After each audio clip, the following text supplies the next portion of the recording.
कक्षा 11वीं के सभी विद्यार्थी ध्यान दें। आज की इस क्लास में हम रसायन शास्त्र का सेट बी पढ़ेंगे और जैसा कि मैंने आपको बताया है वार्षिक परीक्षा के लिए हम मोस्ट इम्पोर्टेंट क्वेश्चन पढ़ेंगे।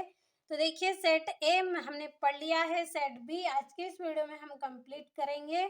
तो भरोसा रखें वार्षिक परीक्षा के लिए जितने भी प्रश्न आपको बताए जा रहे हैं सभी को आप कंप्लीट कर लें। तो चलिए अब बिना किसी देरी के हम हमारे प्रश्नों की ओर बढ़ते हैं। ये आपका पहला सही विकल्प है, एक आदर्श गैस के समतापी प्रसार में। तो इसका आंसर बी नंबर का आपका राइट रहेगा, डेल ई बराबरी पे 0। दूसरा है फ्रीडल क्रॉफ्ट अभिक्रिया में उत्प्रेरक प्रयुक्त होता है, तो इसका आंसर आएगा निर्जल, आ नंबर का राइट है। और तीसरा है 10 मोल जल होता है तो कितना होता है 180 ग्राम। चौथा है अत्यधिक विद्युत ऋणी तत्व के आखिरी कक्ष की इलेक्ट्रॉनिक संरचना, तो इसका आंसर आएगा आपका NS2NP5 और NTP पर 0.1 मोल गैस का आयतन होगा तो 22.4। छठा है आधुनिक आवर्त सारणी में कितने वर्ग हैं, तो इसका आंसर आएगा 18। तो अच्छे से आपको कंप्लीट करते चलना है सारे प्रश्नों को। भरोसा रखें वार्षिक परीक्षा में आपको अच्छे अंक ही प्राप्त होंगे। तो यहाँ से भी आप अच्छे से कंप्लीट कर लें। तो यहाँ से भी मैंने आपके ये क्वेश्चनों को अच्छे से कंप्लीट कर दिया है। और ये आपका दूसरा प्रश्न है जिसमें रिक्त स्थान आपको भरने हैं। पहला है तत्वों के रासायनिक गुण उनके डैश पर निर्भर करते हैं, तो परमाणुओं की संख्या पर निर्भर करते हैं। तो यहाँ पे हम इनके आंसर को लिख लेंगे, परमाणु की संख्या। दूसरा है डी ब्लॉक के तत्व डैश कहलाते हैं, तो क्या कहलाते हैं, संक्रमण कहलाते हैं। तो इसके आंसर को हम यहाँ पे लिखेंगे संक्रमण। अगला है आपका दहन उष्मा का मान सदैव डैश होता है तो कैसा होता है, ऋणात्मक होता है। तो यहाँ पे हम इनको भर लेंगे ऋणात्मक। अगला है आपका प्रक्रम जो तापरोधी होता है उसे डैश कहते हैं, तो इसका आएगा रुद्धोष्म। तो यहाँ पे हम इसको भर लेंगे।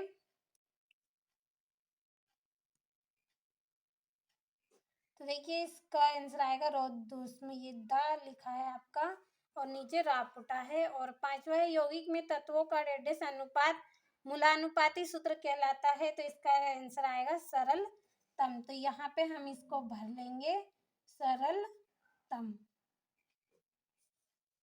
अगला है आपका पेपर क्रोमेटोग्राफी डैश नियम पर आधारित है, तो इसका आंसर आएगा वितरज नियम पर ये आधारित है। तो अच्छे से आप कंप्लीट कर लीजिए। और इंग्लिश मीडियम वाले बच्चे आप इनको अच्छे से कंप्लीट कर लीजिए। तो देखिए चौथा प्रश्न है, तीसरा प्रश्न है जिसमें जोड़ी करनी है। पहली जोड़ी है BeCl2 की संरचना, तो इसका आंसर आएगा रैखिक। दूसरा है NH3 की संरचना, तो इसका आंसर आएगा त्रिकोणी। और तीसरी जोड़ी है बंध क्रम, तो इसका आंसर आएगा 1/2 NB-NA, तो ये तीसरी जोड़ी। चौथी है भार, तो इसका आंसर आएगा न्यूटन। और पांचवी है गुणित अनुपात का नियम, तो लेओजीयर, तो ये आपकी पांचवी जोड़ी। तो अच्छे से आपको कंप्लीट करना है। भरोसा रखें वार्षिक परीक्षा में आपको अच्छे अंक दिलाने हैं, इसीलिए देखिए सारे मोस्ट इम्पोर्टेंट क्वेश्चन ही आपको बताए हैं। तो भरोसा रखें अच्छे से आप कंप्लीट कर ले। और चौथे प्रश्न में आपको एक वाक्य में उत्तर करने हैं। पहला है न्यूक्लियोफाइल की प्रकृति बताइए, तो इसकी प्रकृति कैसी होती है, ऋण आवेशित, तो इसका आंसर आएगा आपका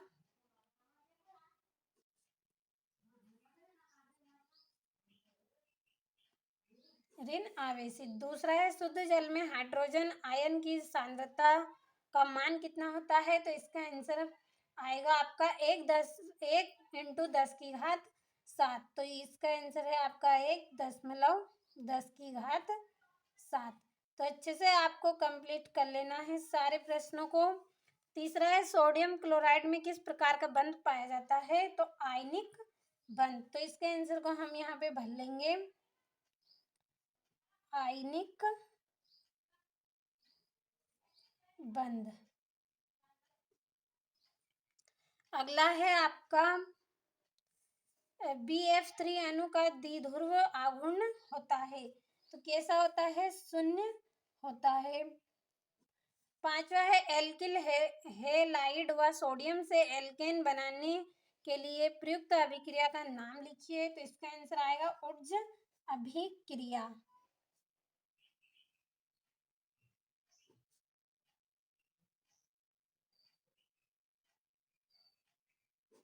तो ये इसका आंसर है ऊर्ज अभिक्रिया। तो अच्छे से आपको कंप्लीट करना है, और इंग्लिश मीडियम वाले बच्चे आप यहाँ से इनको भर लें।